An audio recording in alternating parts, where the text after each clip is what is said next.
Good morning, I'm Cody Godwin, filling in for Taylor Wilson.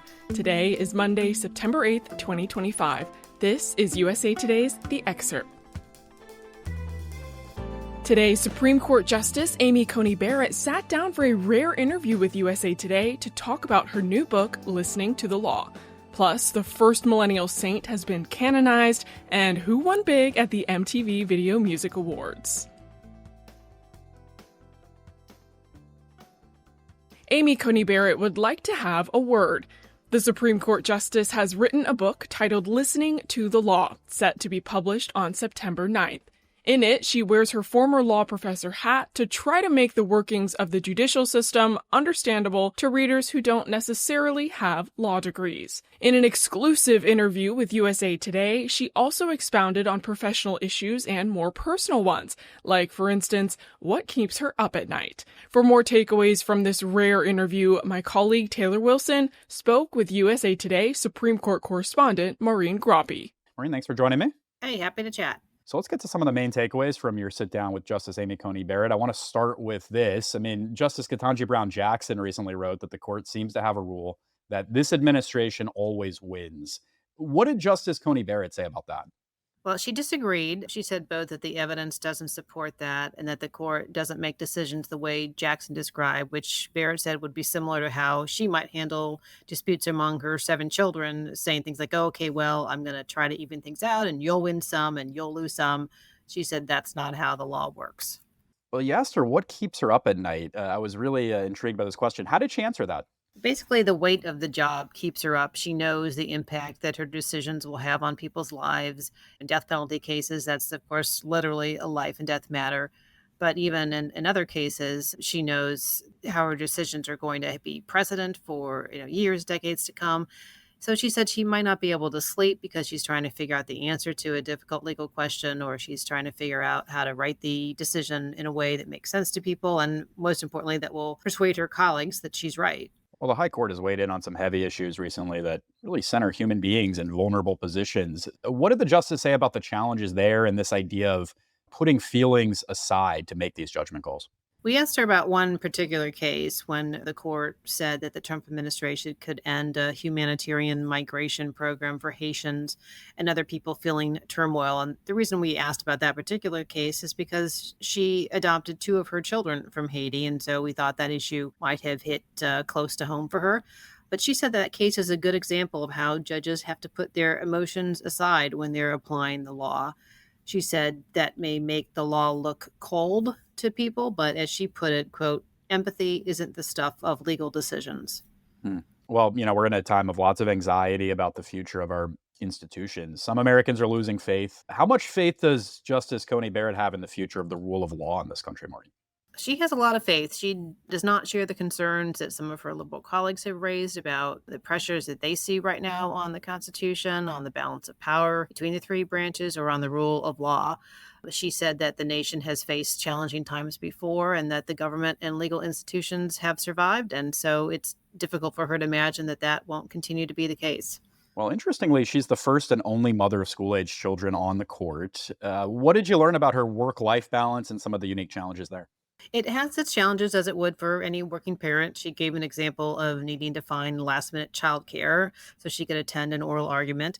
But she also said that her family keeps her grounded. She might spend her days grilling lawyers about their cases from what she called the Marble Palace of the Supreme Court. But when she's not doing that, she's cheering her kids on at soccer games, or she's running to the grocery store. All right, we have links to this full interview in today's show notes. Maureen Groppe covers the Supreme Court for USA Today. Thank you, Maureen. Thank you. Hundreds of South Korean workers detained during a massive immigration raid at a Hyundai battery plant in Georgia will soon return home, officials with President Lee Chim-young's office said. United States immigration agents detained about 475 people, including more than 300 Koreans, at an under-construction battery facility just outside of Savannah last Thursday. Federal officials said the workers violated an array of immigration laws, including some who illegally crossed the U.S. border and others in the country on tourist visas that do not allow them to work. A high-ranking South Korean government official said in televised remarks on Sunday that negotiations with the U.S. had concluded and the workers would fly home on a chartered plane after completing additional administrative procedures. Federal data shows a growing share of mothers with young children in America are exiting the workforce, chipping away at gains made during the COVID-19 pandemic. My colleague Taylor Wilson spoke with USA Today Money reporter Bailey Schultz for more. Bailey, thanks for hopping back on. Yeah, thanks for having me. So what does data tell us really about mothers with young children exiting the workforce? We've seen a mix of trends in recent years with this. So the pandemic happened, and after that, we saw a rise in flexible work policies. There was more remote work, more hybrid work. And we saw that especially benefited women, mothers in the workforce, where when you look at prime age women's participation rates, and these are people who tend to be working age between 25 and 54, that surged more than 2 percentage points for women between August 2019 to record high in August of 2024. Right now, though, we are seeing some sort of reversal in those trends where when you look at mothers, and specifically mothers with young children, we are seeing signs that these participation rates are starting to chip away at those gains that we saw post-pandemic. All right, so why is all this happening, Bailey? Why are more mothers leaving work? Yeah, there's really no single answer for this at the moment. We have researchers who have pointed to sort of the end of those flexible work policies with the hybrid work, the remote work. We're seeing more companies call their employees back to office these days. But that really only impacts a certain number of those mothers who work jobs where that tends to be more of those college-educated workers. So it's not the full picture. So this is a few different things happening at once where researchers and economists have also pointed to broader economic trends, like we're seeing a decline in immigrants who are working in the job force and job cuts among the federal workforce in recent months. So it seems to be a number of different factors lining up all at once. Well, Billy, what do moms lose and gain when they leave the workforce? I think I should just say that this is a personal choice for women. I don't think any mother should be shamed for deciding to stay home with their children. That's their choice. Mothers said that they really value the time that they are getting at home with their children after leaving work. But there are also studies that show that leaving the workforce can have some negative impacts on women too, where leaving their jobs, even temporarily, can really have a lasting impact on your career, on your earnings. We also see that mothers who have been forced to leave the workforce or reduce their hours during the pandemic, they report higher levels of stress, loneliness, anxiety. Then there are just those broader economic trends where anytime you have a certain demographic, a certain group of Americans leaving the workforce in significant numbers, that can slow economic growth. All right, terrific piece from you as always, Bailey. Bailey Schultz covers money for USA Today. Thanks for hopping on. Thanks for having me.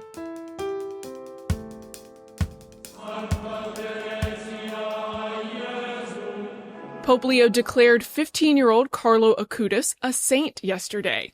This was the first such ceremony of his tenure, and he canonized the first Catholic saint from the millennial generation, elevating Carlo to the same level as Mother Teresa and Francis of Assisi. British-born Italian Carlo was 15 when he died from leukemia in 2006. He was originally set to be canonized on April 27th during the Jubilee of Adolescence. The ceremony was postponed after the death of Pope Francis on April 21st. Carlo, sometimes referred to as God's influencer, learned several computer coding languages and built websites to spread his faith before his death. He was canonized alongside Pier Giorgio Frassati, a young Italian known for helping those in need. Frassati lived from 1901 to 1925 and died at age 24 of polio. In front of a crowd of thousands at an open-air mass in St. Peter's Square, the Pope called the two new saints an invitation to all of us, especially young people, not to squander our lives, but to direct them upwards and make them masterpieces.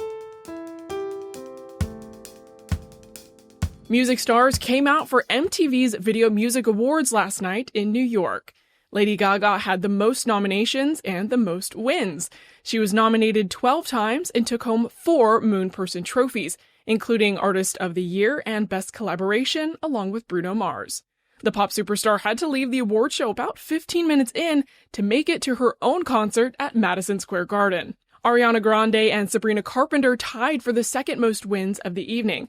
They both took home 3 trophies. Mariah Carey was presented with the Michael Jackson Video Vanguard Award. The audience gasped when the singer noted this was her first VMA ever. Despite both being nominated for Artist of the Year, Beyoncé and Taylor Swift were absent from the award show. For more of the night's top highlights, check out the link in today's show notes. Thanks for listening to The Excerpt. You can get the podcast wherever you get your audio. If you use a smart speaker, just ask for The Excerpt. I'm Cody Godwin, filling in for Taylor Wilson. I'll be back again tomorrow with more of The Excerpt from USA Today.